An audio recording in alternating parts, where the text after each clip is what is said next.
சகாயம் ஐஏஎஸ்னா எல்லாருக்கும் தெரியும். ஒரு இந்திய ஆட்சி பணி அதிகாரி, மிக புகழ்பெற்ற அதிகாரியா தமிழ்நாட்டில் விளங்கினாரு.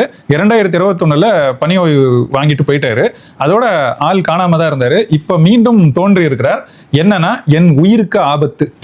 இதை சொன்னது சகாயம் ஐஏஎஸ். அவரு வேலை செஞ்ச காலத்துல எவ்வளவு பெரிய வேலைகளை பார்த்தாரு, எவ்வளவு எதிர்ப்புகளை சம்பாதிச்சாருங்கிறது எல்லாருக்கும் தெரியும். அது இன்றைக்கும் அவர் ஓய்வு பெற்ற பிறகும் அவரை துரத்தி கொண்டிருக்கிறது அப்படிங்கிறது தான் உண்மை. அவர் ஏன் அப்படி சொல்லியிருக்கிறாரு, அதோட பின்புலம் என்ன, அவரோட பணிக்காலத்துல நடந்த சிக்கல்கள் என்ன, அதை பத்தி தான் விரிவா இந்த காணொலியில பார்க்க போறோம். வாங்க பார்க்கலாம்.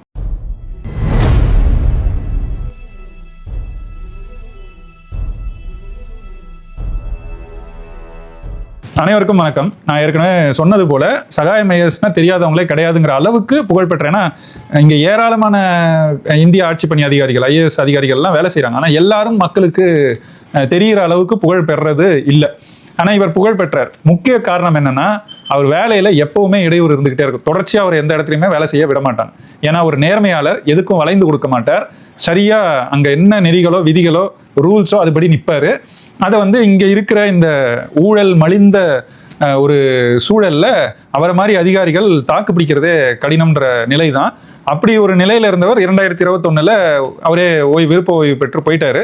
அதுக்கு பிறகு இவ்வளவு நாள் காணாம இருந்தவர் இப்ப மீண்டும் தோன்றி என் உயிருக்கு ஆபத்து அப்படின்னு பேசியிருக்கிறாரு. ஏன் அப்படின்னா, அவரோட பணிக்காலத்துல அவர் தோண்டி எடுத்து ஒரு ஊழலை வெளிப்படுத்தினாரு. அதுவும் மெகா ஊழல். அது சாதா ஊழல் இல்ல, கிரானைட் ஊழல். மதுரை கிரானைட் ஊழல்னா எல்லாருக்கும் தெரியும். அந்த அளவுக்கு புகழ்பெற வைத்ததே சகாயம்னு சொல்லலாம். ஏன்னா அதோட தொடக்கம் எதுவும் இப்ப தொடங்கினதில்லை. நான் இந்த காணொலியில இனிமேல் வர தகவல்களை ஒரு ரெண்டா பிரிச்சு சொல்றேன். ஒன்னு சகாயம் அவர்களோட பணிக்காலம், அது எப்படி இருந்துச்சுங்கிறது. இன்னொன்னு இந்த மதுரை நடந்த இந்த கிரானைட் ஊழல் இருக்குல்ல, அதை பத்தின செய்திகள். இப்ப அதுல நீங்க இந்த கிரானைட் ஊழலை முதன்மையா எடுத்துக்கிட்டீங்கன்னா, அதோட தொடக்கம்னு போனீங்கன்னா 1992 இருந்து 2010 வரைக்கும் எந்த தடையும் இல்லாம மிக சிறப்பா அதை செய்துட்டு இருக்கிறாங்க. அப்ப நீங்களே கணக்கு பண்ணிக்கோங்க. 92னா அம்மையார் ஜெயலலிதாவோட முதல் ஆட்சி காலம். 96 ஐயா கருணாநிதி மீண்டும் முதல்வர் ஆகிறார். 2001 வரைக்கும் அவர் தான். 2001 இருந்து 6 மீண்டும் ஜெயலலிதா. 2006 இருந்து 11 மீண்டும் கருணாநிதி. இந்த ரெண்டு பேரோட ஆட்சி காலத்துல அடுத்தடுத்து 4 ஆட்சி காலங்கள்ல எந்த சிக்கல் இல்லாம இந்த கிரானைட் ஊழல் இந்த குவாரிகள், இந்த முறைகேடுகள் தொடர்ந்து நடைபெற்று இருக்கு. அது நான் சொன்னது போல 92 இருந்து தொடங்குதுன்னு வச்சுக்கோங்களேன். அதுல நிறைய பேர் ஈடுபட்டு இருக்கிறாங்க. முதன்மையா பெரிய ஆட்கள், அதுவும் இந்த ஊழல்ல அடிபட்ட பேர் பிஆர்பி கிரானைட்ஸ் தான். அவங்க முதன்மையா இருக்காங்க. இன்னும் நிறைய பேர் செஞ்சிருக்காங்க. 100க்கும் மேற்பட்ட குவாரிகளை மூடுனாங்க. அந்த அளவுக்கு நடந்துச்சு. அப்ப எவ்வளவு கிரானைட் குவாரிகள் அங்க இருந்திருக்குன்றதை நம்மளே சிந்திச்சு பார்த்துக்கலாம். இந்த சிக்கல் எல்லாமே எப்ப தொடங்குதுன்னா, 2008 ஆர்டிஐ ஆக்டிவிஸ்ட் முருகேசன் ஒருத்தர், முருகேசன் ஒருத்தர், அவரு மெட்ராஸ் உயர்நீதிமன்றத்துல ஒரு புகார் ஒன்று கொடுக்குறாரு, ஒரு வழக்கு தொடர்றாரு. என்னன்னா, இந்த கிரானைட், இல்லீகல் கிரானைட் ஸ்கேம், அதுல நீதிமன்றம் தலையிட்டு நடவடிக்கை எடுக்கணும்னு சொல்லி அவர் சொல்றாரு. அதுவும் குறிப்பா அதுல அந்த வழக்கே பிஆர்பி கிரானைட்ஸ் மேலதான். அதுல இருந்தா இந்த ஒரு இங்க இவ்வளவு நடக்குதுங்கிறது வெளி உலகத்துக்கு தெரிய வருது. அதுக்கு பிறகு 2009 தினபூமிங்கிற ஒரு நாளிதழ், தமிழ் நாளிதழ்ல அந்த முழுமையா அந்த கிரானைட் ஊழலை பத்தி, அதுல நடக்கிற முறைகேடுகளை பத்தி செய்தியாக்குறாங்க. உடனடியா என்ன ஆகுதுன்னா, அந்த ஆர்டிஐ ஆக்டிவிஸ்ட், இது 2009 நடக்குது. ஆர்டிஐ ஆக்டிவிஸ்ட் முருகேசன் அவர்களும் இந்த தினபூமி எடிட்டர், ஆசிரியர், 2 பேரையும் கைது பண்ணிடுறாங்க. 2009 உங்களுக்கு யார் ஆட்சி நல்லா தெரியும், ஐயா கருணாநிதி அவர்களுடைய ஆட்சி தான். நான் ஏன் இதை கோடிட்டு சொல்றேன்னா, பின்னாடி சில செய்திகள் வரும். ஐயா சகாயம் அவர்கள் செய்திகள் வரும்போது, அம்மையார் ஜெயலலிதாவோட ஆட்சியில இதே ஐயா கருணாநிதி, இந்த காலகட்டத்தில், இதெல்லாம் நான் சொல்றது நடந்த காலகட்டத்தில் முதலமைச்சராக இருந்த ஐயா கருணாநிதி எப்படி மாத்தி பேசுறாருங்கிறத மட்டும் பார்த்துக்கோங்க. 2010 சென்னை உயர்நீதிமன்றம் இந்த பிஆர்பி கிரானைட்ஸ் மேல முருகேசன்ற ஆர்டிஐ ஆக்டிவிஸ்ட் கொடுத்த புகாரை ஏற்றுக்கொண்டு அதுக்கு விசாரணை செய்யுங்க அப்படின்னு சொல்லி உத்தரவிடுது. அதே சென்னை உயர்நீதிமன்றம் இன்னும் கொஞ்ச காலத்துல இன்னொரு பெஞ்சுக்கு இது போகுது. அந்த பெஞ்ச் இதை தடை பண்ணிடுது, இந்த விசாரணையை தடை பண்ணிடுது. இதெல்லாம் நடந்துட்டு இருக்கிற காலகட்டத்தில் தான் 2011 மீண்டும் அம்மையார் ஜெயலலிதா ஆட்சிக்கு வராங்க. அம்மையார் ஜெயலலிதா ஆட்சிக்கு வந்த உடனே மதுரை மாவட்ட ஆட்சியரா, கலெக்டரா ஐயா சகாயம பணியமர்த்துறாங்க. அமர்த்திய பிறகுதான் திரும்ப அவர் இந்த சிக்கலை கையில் எடுக்கிறார். 2012 மே 19 ஒரு கான்ஃபிடென்ஷியல் ரிப்போர்ட், ஒரு ரகசிய ஒரு அறிக்கையை முதன்மை செயலாளர், எதுக்குன்னா தொழில்துறையின் முதன்மை செயலாளர் கிட்ட கொடுக்குறாரு. அதுபடி என்னன்னா, இங்க நடந்திருக்கிற முறைகேடுல, அந்த காலகட்டத்து வரைக்குமே முறைகேட்டுல 16,338 கோடி முறைகேடு இங்க நடந்திருக்கு அப்படின்னு சொல்லி ஒரு ரிப்போர்ட்டை, ஒரு அறிக்கையை அவரு கொடுக்குறாரு. உடனடியாக அதுக்கு கைமாற அவருக்கு என்ன நடக்குதுன்னா நான் சொன்னதை கவனிச்சுக்கோங்க, 2012 மே 19 தான் அறிக்கையை கொடுக்குறாரு. மே 23 அதே 2012 மே 23 4 நாட்கள்ல அவர் அங்கிருந்து சென்னைக்கு பணிமாற்றம் செய்யப்படுகிறார். எதான்னா கோஆப்டெக்ஸ் உடைய முதன்மை அதிகாரியா அவர் மாற்றி சென்னைக்கு அனுப்பப்படுறார். இது அவருடைய அது வரைக்கும் 23 ஆண்டுகள் பணிக்காலம் முடிவடையுது அவருக்கு. 91 அது நான் பின்னாடி அந்த செய்திகளை விரிவாக கொடுக்குறேன். அதுல இந்த பணிமாற்றம் 24வது 23 ஆண்டுகள்ல 24 பணிமாற்றம். இவர் தான் இருக்கிறதுலே அதிகம்னு நம்ம நினைச்சுக்கிட்டு இருந்தோம். ஒரு வாரம் முன்னாடி வட இந்தியாவில் ஒருத்தர் 50க்கும் மேற்பட்ட முறை பணியிட மாற்றம் செய்திருக்கிறாருங்கிறது தெரியற வரைக்கும் நமக்கும் சகாயம் தான் இருக்கிறதுலே அதிகமாக பணியிட மாற்றம் செய்யப்பட்டவர் நினைச்சோம். அதனால திராவிட மாடலுக்கும் இந்த குஜராத் வட இந்திய மாடலுக்கும் பெரிய வேறுபாடு இல்லைங்கிறது தான் நம்ம இதுல இருந்து புரிஞ்சுக்க வேண்டியிருக்கு. ஆக இது நடந்தது அம்மையார் ஜெயலலிதாவுடைய 2011 16 அந்த ஆட்சி காலத்துல. அப்ப எதிர்கட்சி தலைவரா ஐயா கருணாநிதி அவர்கள், எதிர்கட்சி தலைவர்ன்ற பதவி அப்ப அவர் கிடையாது, அப்ப எதிர்கட்சி தலைவர் விஜயகாந்த் தான். ஆனா எதிர்கட்சி வரிசையில இருந்த 3வது கட்சியா அன்னைக்கு இருந்த திமுகவின் தலைவர் ஐயா கருணாநிதி அவர்கள் இதை பெரிய அளவுக்கு எடுத்து எழுத தொடங்குறாரு. இதை பத்தி எதுக்கு சொன்னான்னு புரியுதுல்ல. அவர் ஆட்சி காலத்திலயும் இதுதான் நடக்கும், அதெல்லாம் விட்டுருப்பாரு. ஆனா எதிர்கட்சியா இருக்கும் போது மட்டும் இந்த மாதிரி செய்திகள்லாம் எடுத்து பெருசாக்குவாரு. அப்ப ஊடகங்கள் எப்படி செயல்படுதுன்னு இன்னைக்கு நம்ம தெளிவா புரிஞ்சுக்கிறோம். அன்னைக்கும் கிட்டத்தட்ட இப்படிதான் இருந்துச்சு. அந்த அளவுக்கு இந்த ரகசிய அறிக்கை, சகாயம் அவர்கள் தாக்கல் செய்த ரகசிய அறிக்கை மக்களுக்கு பெரிய அளவுக்கு தெரிய வந்த உடனே அதை பத்தின ஒரு பெரிய பேசு பொருளாகுது. அது ஊடகங்கள் மக்கள் தரப்புலையும் நிறைய இது பேசு பொருளான உடனே டேமேஜ் கண்ட்ரோல் பண்ண உடனே ஏதாவது செய்யணும் இல்லையா? இல்லைன்னா மக்களுக்கு ஏன் இவங்களை காப்பாற்றுறாங்க, ஏன் இதை பற்றி பெருசாக எதுவும் நடவடிக்கை எடுக்க மாட்டாங்கன்றது தெரிய வந்துருங்கிறதுக்காக 2012 ஆகஸ்ட்ல ஐயா சகாயமுக்கு பிறகு அங்கே மாவட்ட ஆட்சியராக அன்சுல் மிஸ்ராங்கிறவர் ஒரு 18 சிறப்பு படைகளை ஸ்பெஷல் டீம் அமைக்கிறாரு. 200க்கும் மேற்பட்ட குவாரிகள் அங்கே மதுரை சுற்று வட்டாரத்தில் மட்டும் இருந்துச்சு. அந்த 200 குவாரிகளில் போயிட்டு அவங்க விசாரணையை மேற்கொள்றாங்க. அதில் 100 குவாரிகளுக்கு மேலே இழுத்து மூடப்படுது. அப்புறம் 90 எஃப்ஐஆர் முதல் தகவல் அறிக்கை அவங்க மேலே தாக்கல் செய்யப்படுது. அதில் முதன்மையாக இருந்தது பிஆர்பி கிரானைட்ஸும் தான். அதுக்கு பிறகு என்ன நடக்குதுன்னா ஒரு 80 நிறுவனங்களுக்கு மேலே இவங்க நோட்டீஸ் அனுப்புகிறாங்க. அதில் எதுக்காக நோட்டீஸ்னு பார்த்தீங்கன்னா அங்கே இருந்த கிரானைட் கிட்டத்தட்ட 13,748 கோடி அந்த அளவுள்ள மதிப்புள்ள கிரானைட்டை அங்கேருந்து முறைகேடாக எடுத்து வெளியே அனுப்பியிருக்கிறாங்க. அப்படிங்கிறதுக்காக அவங்க மேலே புகார்கள் கொடுத்து இந்த 80 நிறுவனங்களுக்கு மேலே நோட்டீஸ் கொடுக்குறாங்க. அதுக்கு பிறகு கிட்டத்தட்ட ஒரு 2 ஆண்டுக்கு பெரிய அளவுக்கு நடவடிக்கைகள்ல கொஞ்சம் அமைதியா இருக்கு. மீண்டும் 2014 ஜூலை மாதம் டிராஃபிக் ராமசாமி எல்லாருக்கும் நினைவு இருக்கும், ஒரு சமூக ஆர்வலர், இந்த மாதிரி நிறைய வழக்குகள்லாம் போடுவார். அவர் ஒரு PIL பப்ளிக் இன்ட்ரெஸ்ட் லிட்டிகேஷன் ஒன்று ஃபைல் பண்றாரு சென்னை உயர்நீதிமன்றத்தில். அது இந்த கிரானைட் முறைகேடை பற்றி நடவடிக்கை எடுங்க, விசாரணையை முடுக்கி விடுங்க அப்படின்னு சொல்லி கேட்குறாரு. அப்போ செப்டம்பர் 11, 2014 கிட்டத்தட்ட அந்த காலகட்டம் எல்லாருக்கும் நினைவு இருக்கும். அம்மையார் ஜெயலலிதா அவர்கள் ஆட்சியை இழந்து சிறைக்கு சென்ற காலம். அப்போதான் மீண்டும் ஓ பன்னீர்செல்வம் முதலமைச்சரானார். அந்த காலகட்டத்தை ஒட்டி தான் மீண்டும் இங்கே சென்னை உயர்நீதிமன்றம் ஐயா சகாயம் அவர்களையே அந்த கிரானைட் முறைகேடை பற்றி விசாரிக்கிறதுக்கு ஒரு சிறப்பு அதிகாரியா, ஸ்பெஷல் ஆஃபீஸர் கமிஷனரா, லீகல் கமிஷனரா அதுக்கு நியமிக்கிறாங்க, பணியமர்த்துறாங்க. அவரை மீண்டும் ஒரு முறை அப்போ மதுரையில் நடந்தது மட்டும்தான் அவர் சொல்லியிருந்தார் அப்போ தொடக்கத்தில் அந்த ரகசிய அறிக்கையில. ஆனால் இப்போ உயர்நீதிமன்றம் என்ன சொல்லுச்சுன்னா தமிழ்நாடு முழுக்க நடக்கிற இந்த முறைகேடான கிரானைட் கொள்ளையை பற்றி நீங்கள் ஆய்வு செய்யுங்க, விசாரணை செய்யுங்கன்னு சொல்றாங்க. அவரும் செய்கிறார். அதுல இருந்து சரியா ஒரு 6 மாதத்துக்குள்ளேயே பிப்ரவரி 2015 அவருடைய விசாரணையும் அவர் தொடங்கிடுறாரு. அதுல நிறைய சிக்கல்கள் வருது. முதன்மையா பாத்தீங்கன்னா அங்க இருக்கிற அதிகாரிகள் ஒத்துழைக்க மாட்டாங்க. இவர் சிறப்பு அதிகாரியா அங்க போனாலும் இவர் கீழே இருக்கிற அதிகாரிகள் ஒத்துழைச்சாதான் அங்க சரியா விசாரணை செய்ய முடியும். அது செய்ய மாட்டாங்க. அது மட்டும் இல்லாம இவருக்கு இந்த லாபி இருக்கு இல்லையா, இந்த ஒரு மாஃபியா, அவங்க கிட்ட இருந்து நிறைய கொலை மிரட்டல் உட்பட எல்லா விதமான மிரட்டல்களும் அவருக்கு வருது. அதையெல்லாம் மீறி தான் அவர் அந்த விசாரணையை தொடங்குறாரு, செய்யறாரு. நவம்பர் 23, 2015 அன்னைக்கு ஐயா சகாயம் அவர்கள் 600 பேஜ் பக்கம் கொண்ட ஒரு அறிக்கையை தாக்கல் செய்யறாரு. அதுல கூட ஒரு 7000 அனெக்சர்ஸ் சொல்லுவாங்க, கூடுதல் தரவுகளோட அதை சென்னை உயர்நீதிமன்றத்துக்கிட்ட கொடுத்து சிபிஐ விசாரணைக்கு உத்தரவிடுமாறு அவர் சொல்றார். இந்த காலகட்டத்து விசாரணையின் போதுதான் எல்லாருக்கும் அந்த புகழ்பெற்ற ஒரு நிகழ்வு ஞாபகம் இருக்கும். என்னன்னா ஐயா சகாயம் அவர்கள் அங்க நரபலி கொடுக்கப்பட்டதாகவும், அந்த நரபலி கொடுக்கப்பட்டவங்க புதைக்கப்பட்டிருக்கிற இடம், அந்த இடத்துலயும் போயிட்டு அதை தோண்டி எடுக்கிறாரு. எடுத்த எலும்புக்கூடல்கள் வரைக்கும் வெளியே வருது. ஆனா அந்த இடத்துல அன்றைக்கு இரவு அவர் இல்லாம வெளியே போனார்னா மொத்தமா அந்த இடம் சிதைக்கப்படும் தெரிஞ்சு அவர் அங்கேயே இரவு முழுக்க எங்க தோண்டி பிணங்களை எடுத்தாரோ அந்த இடத்துலயே ஒரு கட்டில போட்டு அங்கேயே படுத்து தூங்கினாரு, இல்லைன்னா இந்த ஆதாரங்கள்லாம் அழிக்கப்படும் சொல்லிட்டு. அது பெரிய அளவுக்கு இந்தியா முழுக்க பேசு பொருளாச்சு. அதுக்கு பிறகு இது 2016 மீண்டும் தமிழ்நாடு அரசை வந்து சகாயம் ஐயாவோட அறிக்கை மேல நடவடிக்கை எடுங்கன்னு சொல்லி உயர்நீதிமன்றம் சொல்லுது.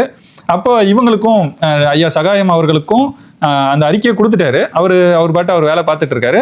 அரசுக்கும் ஒரு மோதல் வருது. என்னன்னா, இவர் நிறைய ஃபண்ட்ஸ் கேட்டுக்கிட்டே இருக்காரு.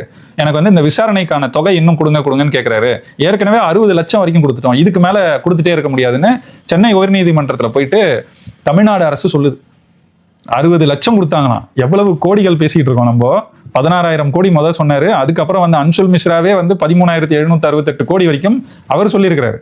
ஆனா இவங்க 60 லட்சம் கொடுத்தோம், இதுக்கு மேல எங்களால கொடுக்க முடியாதுன்னு இவ்வளவு பெரிய முறைகேட மூடி மறைக்கிறதுக்கு இந்த அரசுகள் வேலை செஞ்சது. அதோட உச்சகட்டம் என்னன்னா, நவம்பர் 2020 கிட்டத்தட்ட நம்ம முடக்க காலம்னு வச்சுக்கோங்களேன். அந்த காலகட்டத்தில் அவருக்கு ஏற்கனவே நிறைய இந்த கொலை மிரட்டல் இதெல்லாம் இருந்துச்சு. இந்த கிரானைட் ஊழலை வந்து முறைகேடை வந்து வெளிக்கொண்டு வந்ததுனால அப்படி இருந்தவருக்கு பாதுகாப்பு போட்டு வச்சிருந்தாங்க, பாதுகாப்பு அதிகாரிகள் கொடுத்து வச்சிருந்தாங்க. அந்த பாதுகாப்பெல்லாம் திரும்ப பெறுது தமிழ்நாடு அரசு. இப்ப இதை வந்து நான் சுருக்கமா ஒரு டைம் லைன் மாதிரி உங்களுக்கு சொல்லியிருக்கேன். இதுலயே நீங்க பாத்தீங்கன்னா இவ்வளவு பெரிய முறைகேடு நடந்திருக்கு.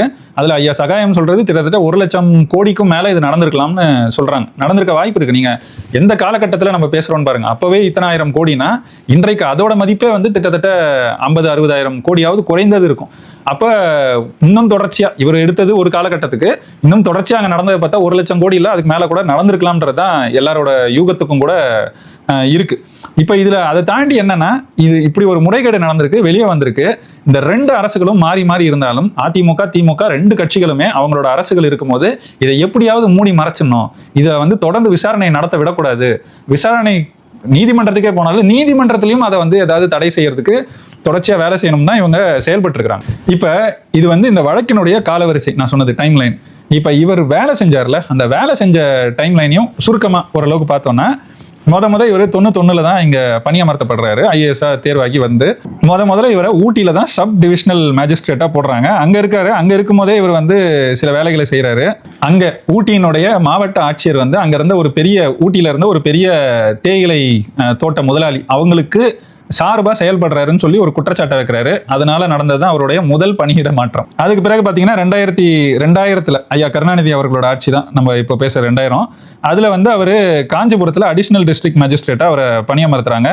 அங்கேயும் வந்து பாலாத்துல நடக்கிற இந்த மணல் கொள்ளையை எதிராக வேலை செய்யறாரு. அதுக்கும் அவருக்கு மிரட்டல்கள், கொலை மிரட்டல் வரைக்கும் எல்லாம் வருது. அதோட ஒரு பெரிய வேலையா அந்த இடத்துல செஞ்சாரு. அது என்னன்னா, இந்த பெப்சி பாட்டிலிங் பிளான்ட், இந்த பெப்சி பாட்டில்ல போட்டு இது பண்றது, விற்பனைக்கு அனுப்புற அந்த நிலைக்கு கொண்டு வர அந்த வேலையை செய்யற ஒரு நிறுவனம் அங்க இருந்துச்சு. பெப்சி நிறுவனம் இருந்துச்சு.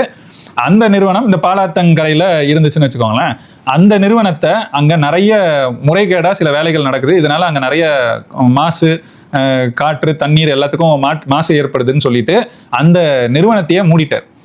அதனால அங்கிருந்து திரும்ப மாற்றப்படுறாரு. 2004 டிஸ்ட்ரிக்ட் கமிஷனர், மாவட்ட கண்காணிப்பாளர், எதுக்குன்னா சிவில் சப்ளைஸ்க்குன்னு சொல்றாங்க. அந்த வேலையில இருக்கும்போதும் இந்த மாதிரி ஒரு வேலையை பார்க்குறாரு.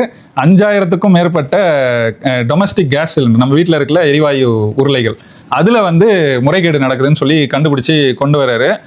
அதுக்கு பிறகு 2009 மாவட்ட ஆட்சியரா நாமக்கல்ல பணியமர்த்தப்படுறார். ஐயா கருணாநிதியோட ஆட்சி காலம் இது. அப்ப வந்து இவர் முதல்ல ஒரு பெரிய புரட்சியை செஞ்சாரு. என்னன்னா, தன்னுடைய அவர் ஐஏஎஸ் அதிகாரிகள் இங்க பெரிய அளவுக்கு ஊழல்ல அவங்களுக்கு பங்கு இருக்குன்னு எல்லாரும் பேசிக்கிறாங்க இல்லையா, அந்த மாதிரி ஒரு சூழல்ல தன்னுடைய சொத்து விவரத்தை முழுமையா வெளியிட்டார். வெளிப்படைத்தன்மையோட அதை வெளியிட்டாரு. அது ஒரு பெரிய புரட்சியாக தான் அந்த காலகட்டத்தில் பார்க்கப்பட்டது. அதுக்கு பிறகு என்ன பண்றாரு, விஏஓக்கள், இந்த கிராம நிர்வாக அதிகாரிகள் இருக்காங்க இல்லையா, அவங்களோட பணிகளில் பெரிய அளவுக்கு மாற்றங்களை கொண்டு வரதுக்கான முயற்சி செய்யறாரு. அப்போ அவர் அங்கிருந்து மாற்றப்படுறாரு. அந்த மாற்றப்படுற முயற்சி வந்து அங்கிருந்து ஒரு 5000க்கும் மேற்பட்ட இந்த கிராம மக்கள் அதை எதிர்த்து, அவரை மாற்றக்கூடாதுன்னு எதிர்த்து போராடினதுனால அது நிறுத்தி வைக்கப்படுது. 2011 அவர் தேர்தல் கண்காணிப்பாளர், அப்சர்வரா மதுரையில நியமிக்கிறாங்க. அப்ப 2011 சட்டமன்ற தேர்தல் அப்ப அங்க அந்த வேலையை செய்யறாரு. அப்ப எல்லாருக்கும் நினைவு இருக்கும், அழகிரி அவர்கள் திமுகல கோலோச்சி கொண்டிருந்த காலகட்டம் அது. அப்போ ஒன்றிய அமைச்சராகவும் அவர் இருக்காரு. அந்த காலகட்டத்தில் இந்த வாக்குக்கு பணம்ன்றது பெரிய அளவுக்கு அங்க ஆறா ஓடிச்சு. அதை பெரிய அளவுக்கு தடுத்து நிறுத்துறதுக்கான ஒரு விழிப்புணர்வையும் செய்யறாரு. 20 லட்சத்துக்கும் மேற்பட்ட பணத்தை வந்து அங்க பிடிச்சி வைக்கிறார், பறிமுதலும் செஞ்சிருக்கிறார். அதுக்கு பிறகுதான் 2012 இந்த மதுரைக்கு வராரு மாவட்ட ஆட்சியராக வந்து. அந்த காலகட்டத்தில் 12 காலகட்டத்தில் தான் இந்த கிரானைட் முறைகேடுகளை பற்றி விசாரணை செஞ்சு ஒரு ரகசிய அறிக்கை கொடுக்குறாரு. அதுக்கு பிறகு அங்கேருந்து தூக்கி வீசப்படுறாரு எங்க கோஆப்டெக்ஸுக்கு.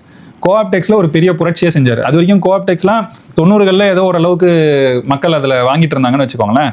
அது எப்படின்னா மத்திய அரசை பொறுத்த வரைக்கும் காதின்னு ஒரு நிறுவனம் வச்சு செய்கிறது போல இங்கே தமிழ்நாட்டு அரசு பொறுத்த வரைக்கும் அவங்க இந்த கோஆப்டெக்ஸை வச்சு நடத்திட்டு இருந்தாங்க.